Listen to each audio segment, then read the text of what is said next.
Hello and welcome to the very first episode of Around the Ballpark podcast. We are your hosts, Darren Redmond and Mike Redmond. And today's episode, we are talking Colorado Rockies baseball.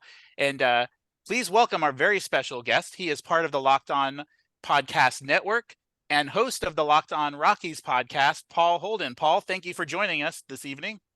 I'm super excited to be here. First episode too. I'm batting leadoff. That's not where I'm used to being. So I hope I'm ready for the role. Now, well, listen, we are excited to have you. Before we even begin, talk a little bit about the Locked On podcast. I mean, that's how we found you. I am so excited about it. I am a nut for podcasts and sports. And talk a little bit about that first, please, Paul.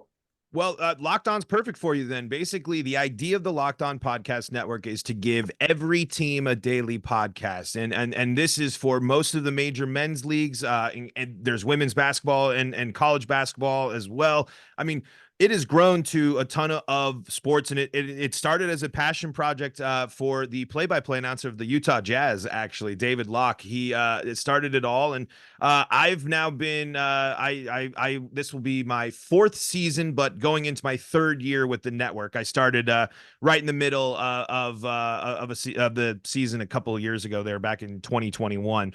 But yeah, basically that's the whole idea. It's to give these teams a daily podcast, a daily focus, and it goes from the big names to us here on the Rockies, and it's a chance for people to I kind of like to say it's a wide range. You got hardcore journalists and radio personalities, pros that are hosting some of these shows that are awesome. And then you got me. I work in radio. I do radio stuff. I'm a podcaster, but I'm I like to think of myself as a really passionate fan. I grew up going to Rockies games. We had season tickets growing up. Rockies baseball is just a huge part of my life. So I like to take the approach of, hey, this is where I'm at. And that's what Locked On kind of allows you. It's, hey, we want you to be a professional. It is a professional podcast. You got to know your chops. You got to know what you're doing. But they do kind of emphasize that it's, hey, lean in a little. It's okay for me to be a little bit of a homer. Or on the flip side, I'm pretty critical of the Rockies front office, and they allow me to do that. I'm not in the locker room or anything like that, but I also use my show as a way to promote all the great media people that are out there at spring training right now doing this stuff. And then I kind of get you the guy that watches Rockies baseball. I mean, with or without the podcast, I'd be watching 150 games plus of Rockies baseball either way. So now I get an outlet to talk about it. That's pretty awesome. Mike, before I turn over to you, I mean, we got to do the whole red light thing. Where red light you go? No. If you mentioned the term lean in, and I love that term. How do you, Paul, and I'm a process guy. I mean, Mike's probably want to talk to you a billion stuff about the Colorado Rockies, and we want to. But I love process. And what is your process to find your voice? So you're not emulating somebody else, but at the same time, you're not, if you have common ways of doing things, you're not avoiding that either. I mean, I've had podcasts now for like 4 years, and for me, it took maybe a year before I found out who I wanted to be. So talk to me about that. My process now is some that I am very much a kind of a spontaneous guy. I do have prep. I watch games, I read some stuff, but really when it comes to it, when my philosophy is I like to turn the mic on and go with where I'm at. What's my gut telling me? How am I feeling as a host and as a and then as a Rockies fan and XYZ, but it's a confidence that built up for me from luckily being able to be on the radio, getting my career started, and being a morning DJ and building my show and finally finding that in voicing commercials, because I went back and I listened to some of the first commercials I voiced, and you complimented my voice here when we joined the Zoom, and I was so timid, and that's not usually something I kind of am. I'm pretty comfortable public speaking and being out there, but when you hear your voice back, when you hear the recording, when you listen back, you really start realizing, oh, wait a minute, that's not me. So I basically want to be myself as much as possible, and I think that I break rules that people probably don't follow. I don't have as strict things. I'm very loud. I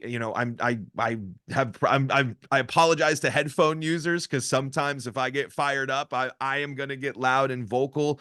But at the end of the day, it's just finding stuff that I'm passionate about. And luckily Rockies is just something I am a person that, baseball fans out there and people listening to this podcast, there are people that care about the Rockies so much. There's a lot of us that really, really care. And for me, I just think it's so lucky that I have had the opportunities to make the content, be on air, produce the stuff that I've had. So when I turn on the mic, I just really just kind of relish and enjoy that, while also reflecting on it's a grind. It is hard to do 5 podcasts a week. And do, and we're 5 days a week up until the middle of December. We have a little off-season break, but I'm talking Rockies 5 days a week when they're out of contention since June. And so it is definitely a grind as well, but it's the type of work I enjoy. And it's been really nice to kind of see the growth of the podcast over the last few years. But I think that's really is when my process is. It's just I've been lucky enough to be able to turn on a microphone and talk about stuff that I care about and I find interesting, which means that I'm just a normally excited guy. So I think that just carries off. And I just love kind of no problem firing off my thoughts or my hot takes either. So I'm someone that can ramble with the best of them. And one thing, Paul, one thing I loved about the Locked On Podcast Network too. So you watch some postseason games, like you said, your team was out of contention in June. Where Darren and myself were Mets fans. We're always out of contention in June. I think we're out of contention after today's spring training game, to be honest with you. Show. It was horrible. Every time I went to get more food from concessions, I felt like they gave up another 3 or 4 runs. I don't know what was going on. But what I like about it is when you watch postseason ball, it's usually some other commentators out there. They're talking about the game, and it's not who you were supporting those 162 games that you're watching. And what I loved about the Locked On, you mentioned that you take that break in December here a little bit, but you can get that feedback almost all year round, like you said, 5 days a week, from someone who bleeds Rockies baseball or bleeds baseball. And that's what I love about when I found that network. I really, I found myself, my daughter came in the room saying, who's this guy you keep watching all the time? I'm like, I'm a Mets fan, but I'm hooked on the, Rockies ball now. I'm like kind of pulling for them now too, a little bit, so, yeah, and I appreciate that. And that's kind of the goal, right? It's just to say like, hey, as a fan of a team that doesn't have a great rep, it's kind of, I feel it is my job to be like, hey, like, yes, I know I'm not ignorant of the flaws and of the issues of the Colorado Rockies. We talk about them, but like, I still love them. Like I'm still here. Like I still care. And I want to make, and I want to show people there's a reason to like the Rockies, because they're a team that so much of the interaction around them is, why are you talking about them? Why do you care about the Rockies? Blah, blah, blah. And it's like, nah, this is a team that really has had an interest, like, to get to this point. It's really interesting. They were really interesting a couple of years ago. There is stuff, if you look into things, while also highlighting the fact that they have been, there's tons of front office issues and a lot of mistakes along the way, but there's a lot of intrigue and success there. Let's not shy away from the fact that the Rockies just had another person inducted into the Hall of Fame this year, but probably the last one for a while. But there is success in Rockies baseball. You just kind of got to know where to look. And understandably, that's tough to do when they're not a big popular team. And more often than not, when you see them, they're on the losing end of a romp by the Dodgers or something like that. Well, join the party. Everybody's on the losing end of that right now. Right now. And I think the Colorado Rockies have a wonderful story to tell. I'll share more later, but I really do. They're not the Angels, right? Seriously, they're not the Angels. There's so many other teams. They're not. Even though the Padres have been to the World Series a couple of times, they're not the Padres.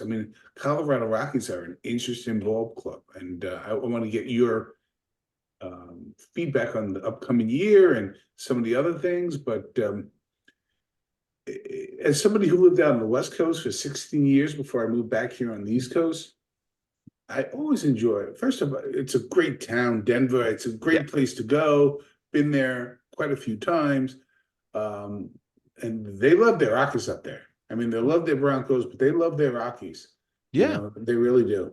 It's a Yeah. sleeping baseball town. I mean, the thing is, when the Rockies are relevant, they are relevant. I mean, Right. opening day is a big deal. People do care about the Rockies. More often than not, they're out of it, and I don't ignore that. But the Rockies are a team that doesn't have attendance issues, and more often than not, lately it's been a lot of out of town people filling the ballpark. But you still see Rockies fans show up all the time, and people. It's kind of a double edged sword where it's Coors Field I'll say Coors Field is one of the best places to watch a ball game at any, in the middle of the summer. If you can pick a time to go to Denver and go hang out and catch a night game, it's really great. The sun's setting, and more often than not, you're going to see some great talent, and the ballpark environment's great.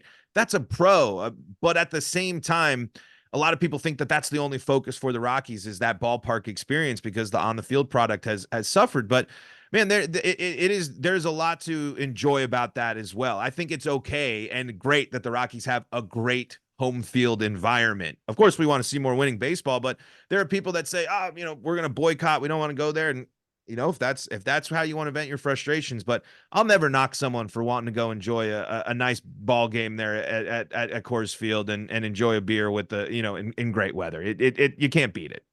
Yeah, and I'd like to, kind of transitioning here. I think one thing that excites me about this ball club, we look at the projected lineup and who's there and whatnot. But what's interesting about it is, and maybe if you want to kind of go there next, the Hartford Yard Goats. They interest me a lot. The talent there that they're going to start the season with is just it's going to be something special. And so it's easy when you look at the on-field product to be disappointed where they're going.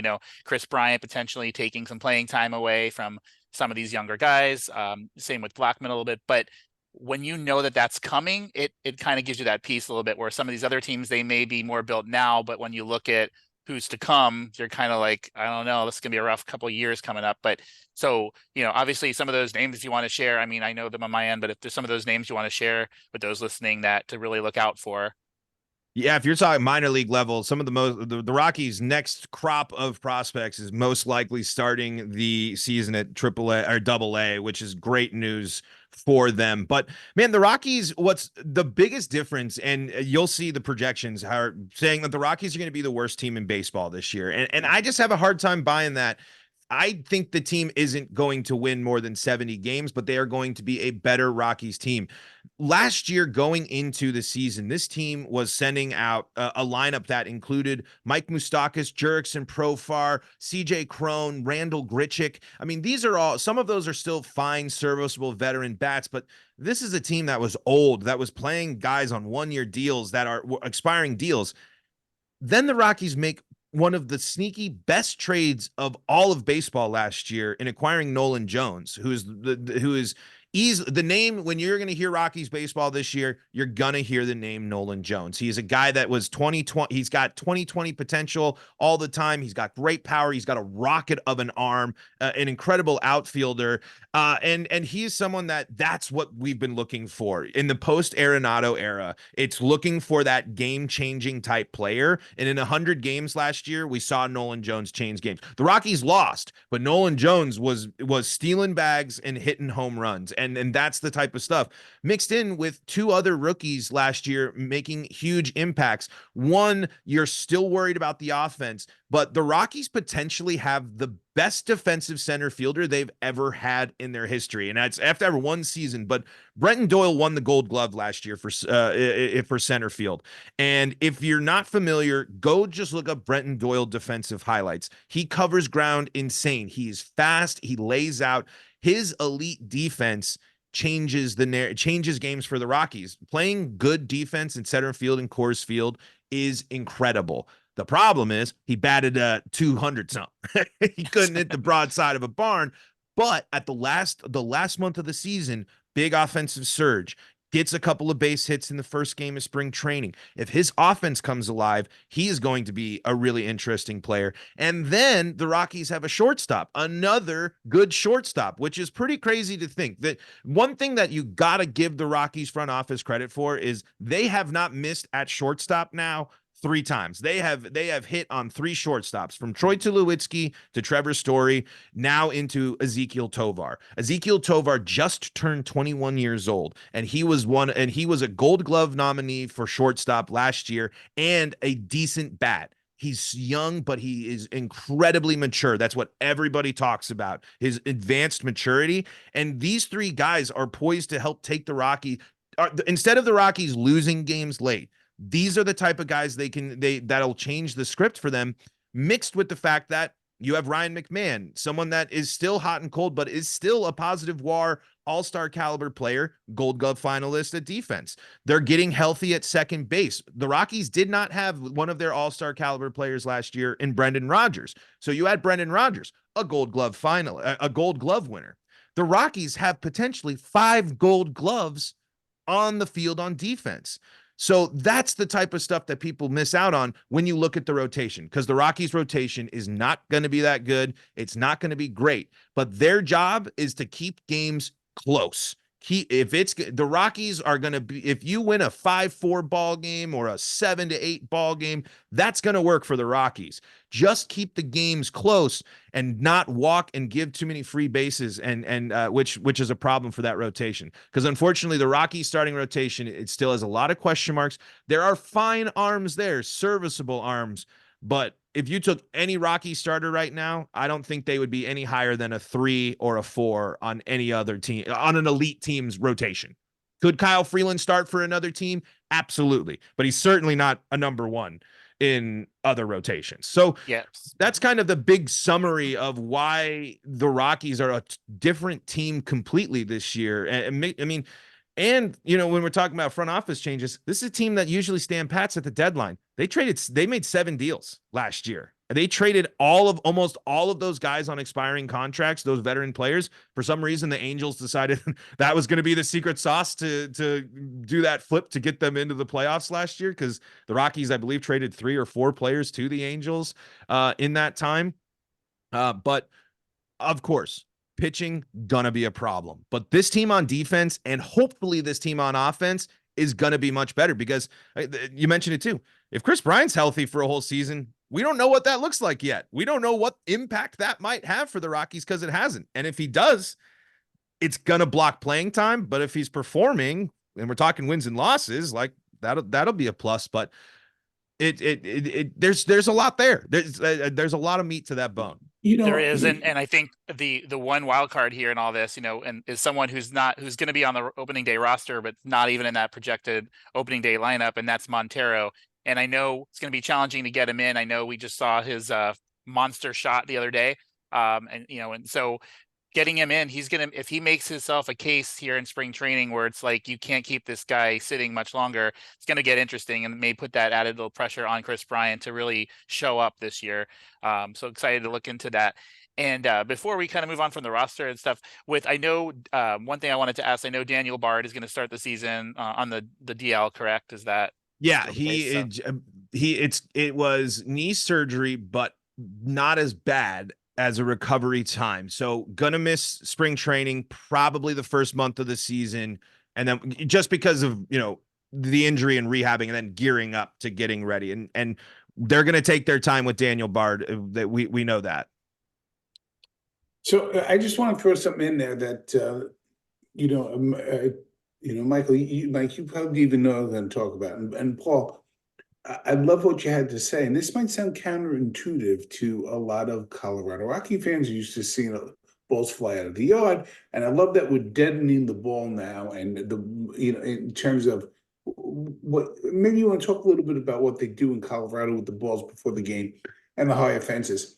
And I bring all that up because I was privileged for the last 5 years to cover the Fresno Grizzlies. Up until last year, so you know who they are. So last year, I had unfettered access. I was in a locker room every game. I was in the press box every home game. So let me give you a little bit of history on the Fresno Grizzlies. They were the AAA, they're single A now. They were the AAA farm team for the World Championship Astros, AAA farm team, the Nationals, and before that, the Giants. I got to see Buster Posey play as in the minors. Tim Lincecum, on and on. And I have to tell you, watching that the 8 ball now for the Rockies. And I got to tell you got guys like Jake Madden, you got Sergio Sanchez, you got Cole Carrick. These guys can hunt. They can hunt. You got some live arms, and you got some good players there that are disciplined with some good coaching. And here's an amazing thing, folks. I'll just throw this out there. Each one of these guys, inside baseball, each one of these guys are on a strict regimen of nutrition.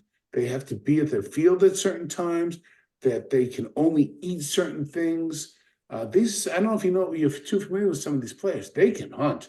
I mean, this guy, Jake Bannon, real good. I mean, you got some, there's a gentleman, and I forget, he talks about his Tourette's. He has Tourette's that I interviewed. I'll send you the interview, Paul, with him. He was second game of the year starter last year. He's already moving up to full A. Fresno Grizzlies do short season A. You got a really good minor league system. That's, it's been a big focus. It's getting better, and it still gets dinged, but I think that it's because it's a little top heavy right now, and there's some guys in the middle that need to prove it. That group that's going to be at Hartford is kind of that prime example. Zach Veen is leading that kind of charge with some injuries there. There's a lot of guys. That's kind of where it is with the Rockies, especially with pitching. There's some guys that are coming, but there's not much. So I've really liked the focus of the Rockies in drafting college pitchers, older pitchers that are going to be. That's exactly it. 100%. Go a little bit, get some players that give them a couple years and then they'll be ready, keep working and keep developing. Because I think the thing is with Coors, it's I don't love how many pitchers the Rockies have right now of pitch to contact philosophy. The Rockies really like that. And I know the defense is going to back it up, but I'd like to see some flamethrowers. I'd like to see some people that can really, what's a great way to negate anything happening at Coors Field? Not letting them hit the ball.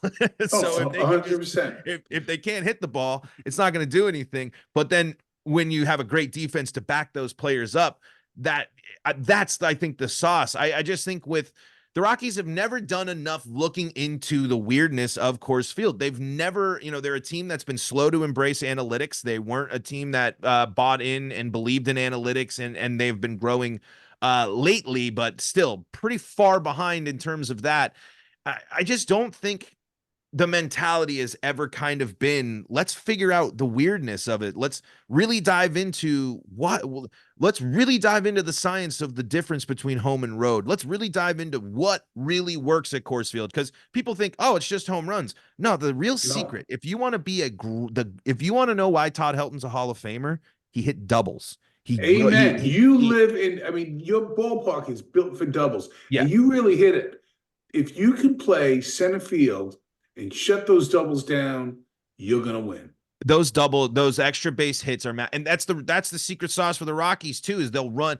When you get in a boat race at Coors Field, you're tired. The Rockies are ready to do this. If you're going to play a 13-12 ball game, and there's going to be a lot of running, when the Rockies come alive late in those ball games, because they're kind of built for those type of surges at home. I don't always, altitude is a thing. I don't always like to fully lean into the altitude thing, but I can't ignore the real life impact of altitude that actually happens. But that's what I mean. There's so many things that you like. We have enough data now to look at Coors Field and say, let's find great defenders that hit for extra base hits with power potential. Doubles first, home run second. Because, with baseball right now, with that draft, the Rockies, the biggest issue with the Rockies offense right now, they strike out a ton. They strike out all the time. It's the worst out possible, but it's also kind of the nature of the beast. And, you have to go up against some of the best rotations all the time with your division. But if the Rockies can cut the strikeouts and take better at bats, if they can all learn from their mentor, Charlie Blackmon, in that sense, that will be a huge difference for this Rockies offense. Because a lot of people might think, oh, the Rockies still have Coors, their offense is going to be great. If you look at the numbers, the Rockies have been a bottom tier offense for a few years in a row now. So this is a moment where this team is turning to their young guys to show, not only to prove it, but to turn things around for them, to bring the pop. You mentioned Montero there, Mike. He is arguably one of the biggest names to watch here. The piece of the Nolan Arenado trade. He was the biggest, the Rockies really wanted this guy, but he is yet to really, fight his way onto the field. The Rockies also haven't given him consistent playing times. Handled it really weird last year, having him play for like a month and a half, sending him down for an entire month, not just like a get right, like get some at bats and stuff, but a whole month. Comes up for a month, goes down for a month, then finishes the season. But I was listening to the broadcast yesterday, and I think Charlie Blackmon and Chris Bryant are going to understand their role if they need to take a step back. If it's Chuck, Chuck's always going to want to play. He's a competitor at his core, and not playing is something that is probably very hard for him to do. But I think they're going to have to understand that in order for Montero to succeed, in order for the Rockies to succeed, they got to create an opportunity for him because he can hit 490-foot bombs like he did yesterday in spring training. Yeah, and one thing, kind of the tying in here a little bit with the New York Mets, we were kind of in that position last year. You had you guys like Eduardo Escobar, Mark Canha, and the outfield that just were not. It was kind of like, okay, it's been a period of time, you're not getting done, and finally, we got the Brett Beatties in there, we got Mark Vientos in there now. Alvarez is catching every day, so it might be that do or die for them this year with those two individuals. Like if they understand their role, maybe they're going to be there for a couple of years to come. But if at the end of this year they're not making that next that step up, then we'll see. And one thing that's interesting here, just one of the, I guess we'll transition into this because one thing we want to do also on our Around the Ballpark podcast is also just if there's any fun little stadium facts or things like that we can chat about. And you had mentioned, the Rockies are built, they're used to those high scoring games, 11-9 is the norm a lot of the times. And so fun fact here, of course, to beat up on the New York Mets a little bit. So the first official game, for those that didn't know, was played back in August of 1995. And the Rockies beat the Mets 11-9. So that was back in Coors Field. Of course, they played in 93 at Mile High instead. But their first game was to beat the New York Mets. So that was interesting. And I'm sure you know this, Paul, and I'm not sure Darren as well. But another fun little fact there with in terms of that. With the so Dinger, which is the Rockies' dino mascot, was named for a dinosaur bone discovered during the stadium's construction. I thought that was a cool little factor that made go to the games and not know why there's a dinosaur as a mascot. So interesting for sure. Because we all know about the the field above street level, and we know about the air being thinner and stuff. But those little facts, I love to see those kind of things and learn those kind of little nuggets. The Dinger one is key because people it's like, why is it a dinosaur? Like, what does that have to do with the Rockies? But yeah, I believe it actually was a Triceratops bone too. That's why he's a Triceratops as well. Yes. Yep. I think you're correct with that. And have you been to so at the stadium itself, like was the last time you've been to a game in Colorado, would you say? I went last year. I actually proposed to my my wife to be in front of Coors Field awesome. last summer. So we flew back, and it was my first time back in years. I mean, like I said, we were part of a family season ticket plan. I went to probably 12, 15 Rockies games a year, and then watched them on TV as well. Coors Field was great because I was lucky. I lived right off the train, and they had the train station, so Coors was super easy to get to, and which was awesome. And then but we had great seats, and then Coors still was like kind of on the cheaper end for some stuff. It was still ballpark food, but before everything got crazy, it was still relatively easy. And man, going back was great. There's a lot of kind of like modern updates, but it's still got its core. But it's interesting. Coors Field's actually one of the oldest ballparks now. Yep. Technically, yes. That's what's interesting. The Rockies, an expansion team, but Coors Field is technically old, but it still looks great. I mean, it's still got its charm. I still think it's a top tier place to go catch a game. Absolutely. And I guess, maybe two things before we kind of let you go and whatnot. We want to make sure. I want to ask you this. So you said you've been to the field last year. I jotted down some popular ballpark items. I'm not sure if you've tried their Elvis shake or their Rocky Mountain oysters. Those are two of the the oysters are they're right, not oysters. Yeah, not so much. No. I have not, I am not big on the specialty stuff. I wish I was, but I can't say that I am a traditionalist. I got a hot dog guy that was still serving up the same hot dog guy that I was going to when I was a kid was still serving them up outside. I get a couple of dogs, get a, either a soda or a beer, and that's how I enjoy it. But I'm sure they're great. I mean, they all look awesome. Yeah, and I'm not gonna lie. I think I'm the same way. Like, it's cool to see that stuff because I like that their ballparks have those certain, identities about them.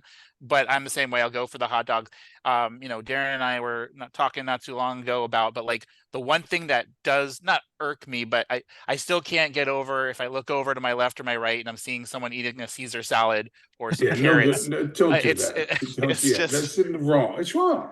it's, I mean, you do you, but like, what are you doing? Yeah. No, I'm with, there's a lot of options, and I think it is.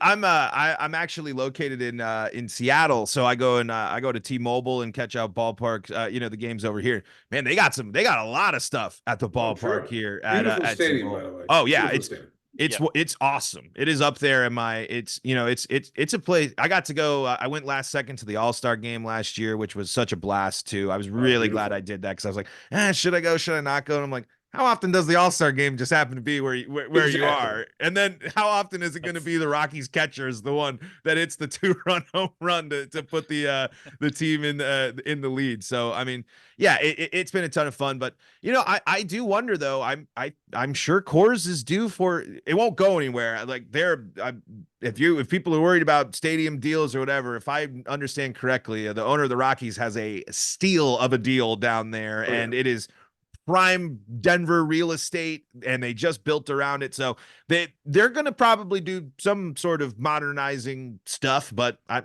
don't really know. It's still great place to watch a ball game for, if you're asking me. So here's kind of my last question for Mike. You asked the last few and wrap us up. Mine's a two-parter, and that is a person who's never been there before.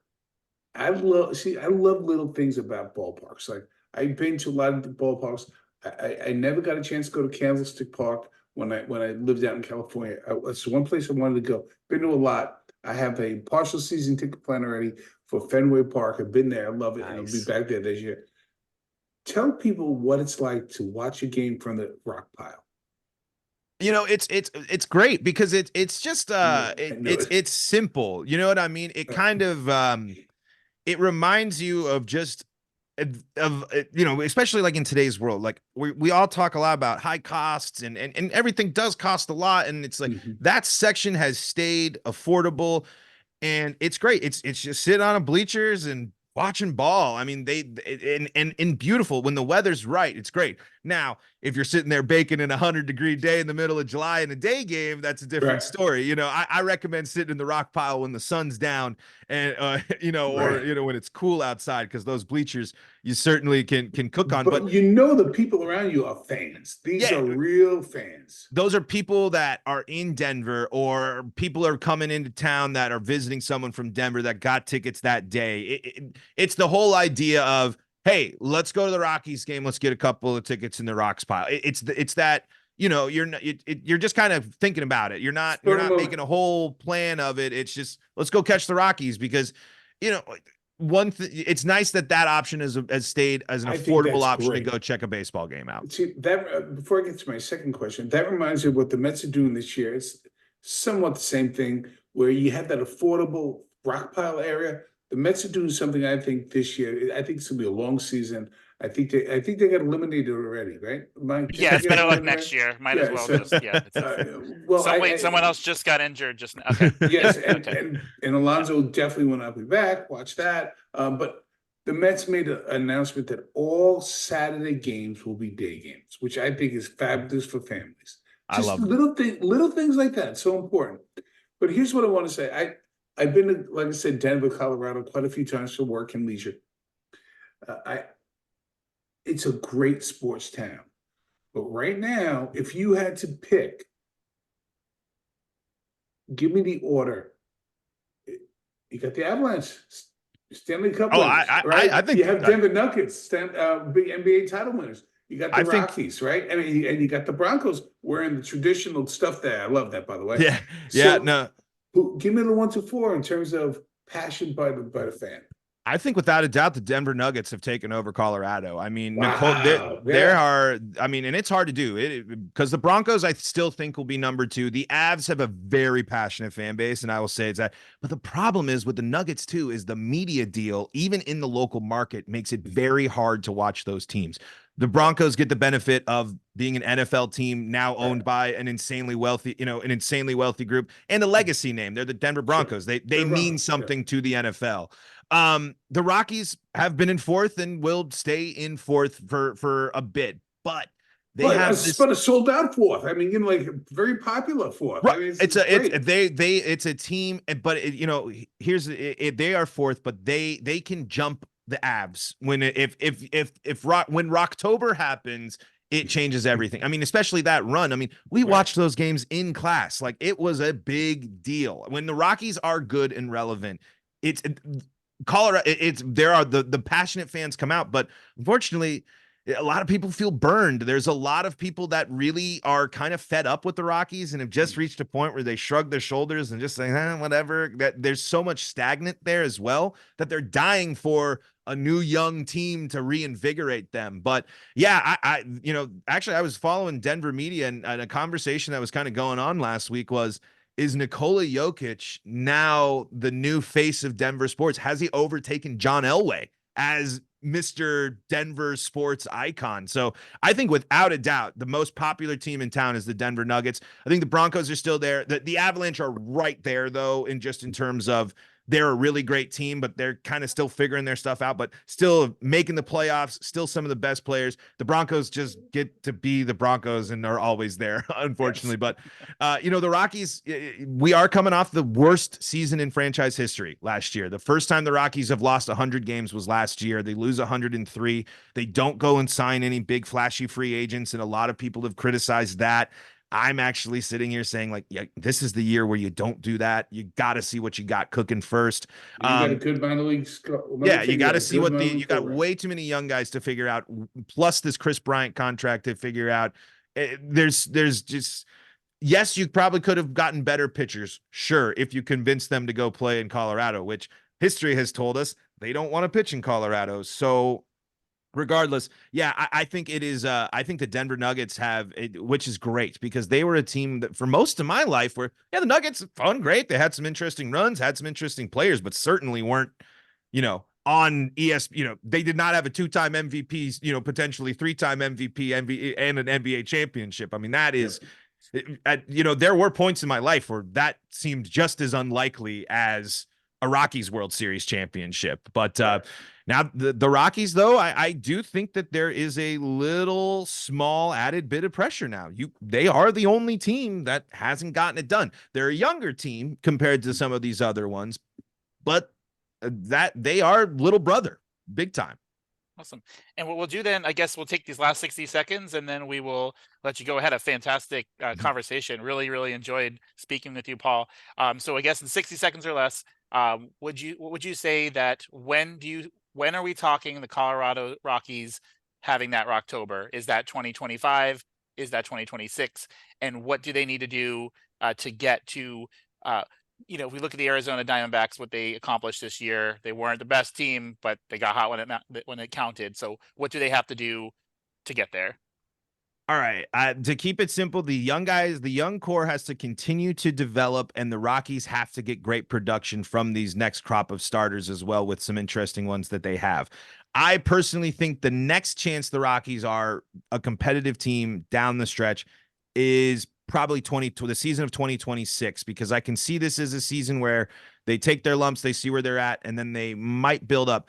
If they get aggressive and they want to go after and try to fill some of these holes, because they are going to have to answer questions at third base and catcher. Is Ryan McMahon going to continue to be there? You have Elias Diaz. There's a lot of prospects coming up to fill these holes too. I just think the pitching is just so far behind the major league standard right now that that's the key. The key to getting back to the playoffs is getting back to having a rotation that performed like it did in 2018 and 2019. Not leading the league, not again, but having pitchers that can take you into the 6th, take you into the 7th, get you 7, 8 strikeout games. The Rockies are certainly missing German Marquez, who's been out with injury. And one of the biggest bonehead moves they made was missing out on John Gray, who deals with injury issues and goes to Texas, but is still a solid pitcher. To get back to the postseason for the Rockies, the rotation does need to be stronger, but the offense needs to get back into a position where they can start battling. But I'm more confident in that offense and that defense being the way back than I am this pitching core. But there are some really interesting arms for this team. And if they struggle this year and have another high draft pick, they can get another, couple other college arms, and we'll see what happens. Yes, and the one guy will end with this. Like Chase Dollander is the guy. If the 2026 is the year, he's a rookie right now, and he's in the top 100 minor league ball players, which is uncommon. I think he's even less than 50. So that's going to be, I think, the guy that may lead that crop of next talent with the arm. So once again, thank you. I encourage everyone, please check out not just the Locked On Rockies podcast, but the Locked On podcast network. Paul, once again, thank you so much. I really enjoyed this conversation. And Darren, any last words before we? Well, I hope we can talk to you again down the road, because this was a fantastic way to start off the Around the Ballpark podcast. I mean, what a great guest, and thank you for bringing your insight and everything they bring, your passion and so, hey, thanks for starting your podcast off with there's a lot of teams you could pick to start off a baseball podcast, and the Rockies aren't always at the top of the list. Thank you. No, this was great. I love doing this. So really appreciate the time and really appreciate the opportunity. This was awesome. Awesome. Thank you very much. Thanks again. And so thanks everyone for being a part of this. And until then, we will see you around the ballpark.